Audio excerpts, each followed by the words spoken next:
saya Yesika Rumaprea, kelas Kimia Dikti 2017.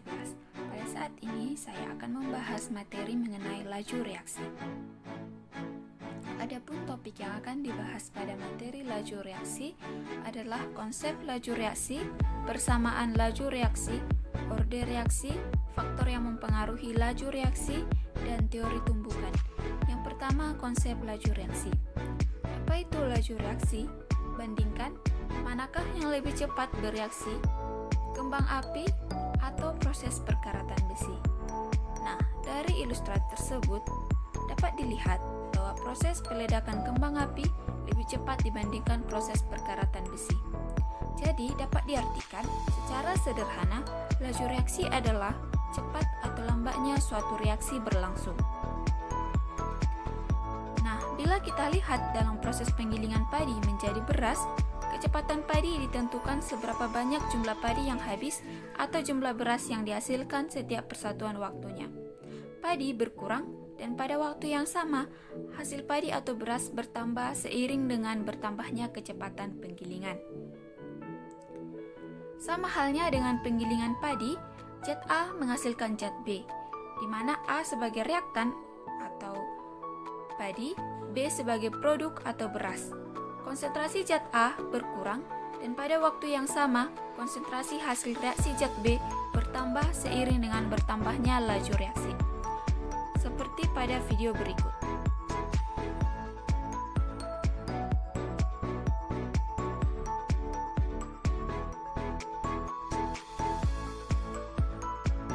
Pada awal reaksi, reaktan dalam keadaan maksimum dan produk dalam keadaan minimum.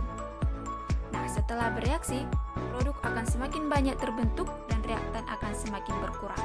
Nah, dari video dapat disimpulkan bahwa laju reaksi adalah bertambahnya konsentrasi hasil reaksi atau berkurangnya konsentrasi bereaksi tiap satuan waktu. Kemudian yang kedua, persamaan laju reaksi. Bila ada suatu persamaan reaksi, PA ditambah QB akan menghasilkan RC ditambah ST. Maka, rumus laju reaksinya adalah K dikali konsentrasi A dipangkatkan dengan X atau orde terhadap zat A dikali konsentrasi B dipangkatkan dengan Y atau orde terhadap zat B. Yang ketiga, orde reaksi. Orde reaksi menyatakan besarnya pengaruh konsentrasi bereaksi terhadap laju reaksi. Orde reaksi terdiri dari 3. Yang pertama, orde 0. Pada bereaksi yang berorde 0, konsentrasi bereaksi tidak mempengaruhi laju reaksi, dan reaksi kimia berlangsung dengan kelajuan tetap dengan grafik sebagai berikut. Yang kedua, orde 1. Reaksi pada orde 1, laju reaksi berbanding lurus terhadap konsentrasi bereaksi atau reaktan dengan grafik sebagai berikut. Yang ketiga, orde 2. Reaksi yang berorde 2, laju reaksi berubah secara kuadrat terhadap besar konsentrasi, di mana konsentrasi bereaksi 2 kali yang menyebabkan laju reaksi menjadi 4 kali lebih cepat. Yang keempat, faktor yang mempengaruhi laju reaksi. Nah, setiap reaksi yang terjadi ada faktor-faktor yang mempengaruhinya. Yang pertama, luas permukaan. Bisa dilihat dalam gambar, terdapat gula batu dengan gula pasir. Ukuran gula pasir lebih kecil dari gula batu. Gula pasir mempunyai luas permukaan lebih banyak dibandingkan gula batu dengan ukuran yang lebih besar. Jika dilarutkan dengan air panas, manakah yang lebih cepat larut? Apa hubungannya dengan laju reaksi? Sebelum kita bahas, mari perhatikan video berikut.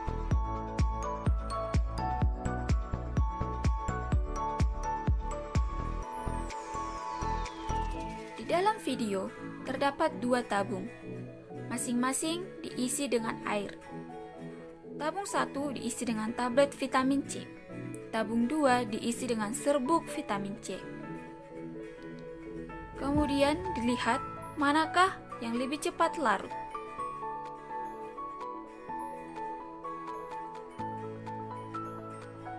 Dari video dapat dilihat, yang lebih cepat larut adalah serbuk vitamin C. Dikarenakan serbuk vitamin C memiliki luas permukaan yang lebih besar dibandingkan tablet vitamin C. Bila dilihat lebih dalam, partikel-partikel pada serbuk vitamin C akan bertumbukan lebih cepat dengan intensitas yang lebih banyak dibandingkan tumbukan partikel antara tablet vitamin C. Maka dapat disimpulkan, semakin besar luas permukaan, maka semakin cepat laju reaksi berlangsung. Yang kedua, konsentrasi.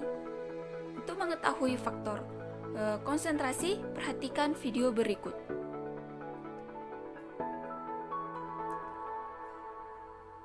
Terdapat dua tabung yang masing-masing terdapat larutan HCl.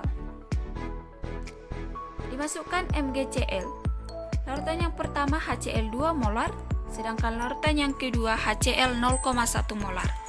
Nah, MgCl yang dimasukkan ke dalam larutan akan lebih cepat larut dalam larutan HCl 2 molar karena partikel-partikel yang bertumbukan pada HCl dengan konsentrasi 2 molar akan lebih cepat dibandingkan partikel yang bertumbukan di dalam larutan HCl 0,1 molar. Dari video ini dapat disimpulkan, jika molaritas atau konsentrasi larutan yang direaksikan semakin besar, maka laju reaksinya juga akan semakin besar. Yang ketiga, suhu. Untuk mengetahui pengaruh suhu, perhatikan video berikut. Terdapat dua tabung, masing-masing diisi dengan air dingin dan air panas. Kemudian dimasukkan gula. Diperhatikan, pada tabung manakah gula yang lebih cepat larut? Dapat dilihat pada tabung yang di dalamnya terdapat air panas. Mengapa?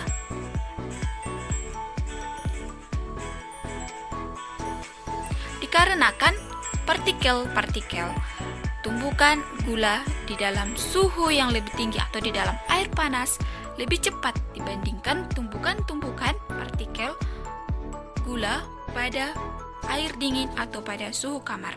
Jadi dapat disimpulkan, semakin tinggi suhu, maka akan semakin cepat reaksi berlangsung atau sebaliknya. Kemudian katalis. Katalis adalah suatu zat yang mempercepat laju reaksi kimia pada suhu tertentu, tanpa mengalami perubahan atau terpakai oleh reaksi itu sendiri. Suatu katalis berperan dalam reaksi, tapi bukan sebagai pereaksi ataupun produk. Katalis menyediakan suatu jalur pilihan dengan energi aktivasi yang lebih rendah. Katalis mengurangi energi yang dibutuhkan untuk berlangsungnya reaksi. Bisa dilihat grafik perbandingan reaksi yang menggunakan katalis dengan reaksi yang tidak menggunakan katalis.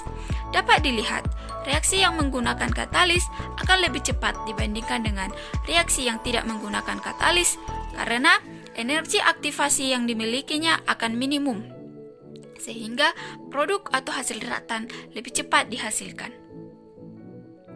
Dan topik yang terakhir adalah teori tumbukan. Teori tumbukan menyatakan bahwa ketika partikel reaktan bertumbukan satu dengan yang lainnya, hanya beberapa persen tumbukan saja yang menyebabkan perubahan kimia, yang dikenal sebagai tumbukan efektif. Agar terjadi tumbukan yang efektif, maka diperlukan syarat. Yang pertama, orientasi tumbukan harus tepat. Seperti pada ilustrasi berikut, ketika 2 bola merah ditambah 2 bola merah, itu merupakan orientasi hasil yang dihasilkan merupakan orientasi yang tidak tepat. Akhirnya tidak terjadi reaksi kimia. Tetapi ketika 2 bola merah ditambah 1 bola biru, sehingga mereka bertumbukan dan saling tidak melepas, itu adalah tumbukan efektif yang menghasilkan reaksi kimia. Yang kedua, terdapat energi minimum yang dikenal dengan energi pengaktifan atau energi aktivasi. Sekian materi laju reaksi.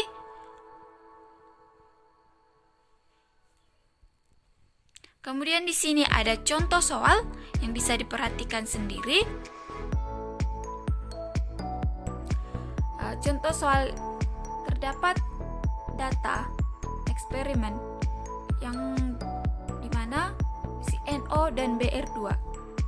Percobaan pertama, konsentrasi NO 0,1, BR 0,1, kecepatannya 10, demikian sampai percobaan nomor 2 dan nomor 3. Nah, jika diamati dari data di atas, maka soalnya adalah tentukan order reaksi NO dari data tersebut. Nah, untuk mencari order reaksi dari NO, gunakan data eksperimen yang memuat konsentrasi BR2 dengan nilai tetap. Nah, boleh diperhatikan dari tabel bahwa eksperimen yang memuat konsentrasi BR dengan nilai tetap yaitu pada percobaan 1 dan percobaan 2. Maka diperoleh persamaan V1 per V2 sama dengan K dikali NO dipangkatkan dengan X atau order reaksi dikali konsentrasi BR2 dipangkatkan dengan Y atau order reaksi terhadap BR2 per K dikali konsentrasi NO dipangkatkan dengan order reaksi dikali konsentrasi BR2 dipangkatkan dengan order reaksi Y. Nah, kita masukkan data yang terdapat dalam percobaan. Nah, ketika BR2 sudah memiliki nilai yang tetap, maka tinggal dicoret. Maka masukkan V1-nya 10, V2-nya 20, konsentrasinya juga NO 0,1 per 0,4 dipangkatkan dengan X. Maka dihasilkan setengah sama dengan setengah pangkat X. Maka X sama dengan 1. Sehingga dapat disimpulkan bahwa order reaksi terhadap NO adalah 1. Sekian dan terima kasih.